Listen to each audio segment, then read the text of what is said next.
शेतकरी मित्रांनो नमस्कार. आता आज आपल्या ऊसाचं वय 20 दिवस झालं आहे. ही 7 फुटातली लागण आहे आणि 7 बाय 1 फूट या अंतरावर आपण लागवड केल्या. पाणी आता थोडं ड्रीप आत्ता टाकलं आहे, त्यामुळे एक पाणी आता आपण ह्याला पाटानंच दिले आणि इथनं पुढचं आता पाणी आपण फक्त ड्रीपमधूनच देणार आहे. आता तणांचा बंदोबस्त करण्याची वेळ आलेली आहे. तुम्ही जर बघितलं तर तण बरोबर बघा 3-4 पानावर आता तण आहे आणि ही राईट स्टेज आहे मित्रांनो तणनाशक वापरायची. लक्षात घ्या, तणनाशक वापरताना शेतकरी बऱ्याच चुका करतात. काय होतं, एक तर शेतामध्ये पहिली ओल नसते, पहिली गोष्ट. दुसरी गोष्ट, तणनाशक वापरताना तणाचं वय आणि ऊसाचं वय शेतकरी कधीही लक्षात ठेवत नाही.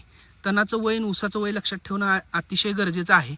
म्हणजे तण हे एकदम 4-5 पानावर आणि असं बारीक असलं पाहिजे आणि ऊसाचं वय 20-21 दिवसाचं असलं पाहिजे, म्हणजे रोपांचं. त्यावेळेला मग तणनाशक आपण वापरलं तरी चालतं. म्हणजे आता ही राईट स्टेज आहे तणनाशक वापरायची. आता उद्या आपण ह्याच्यामध्ये तणनाशकाचा स्प्रे देणार आहोत.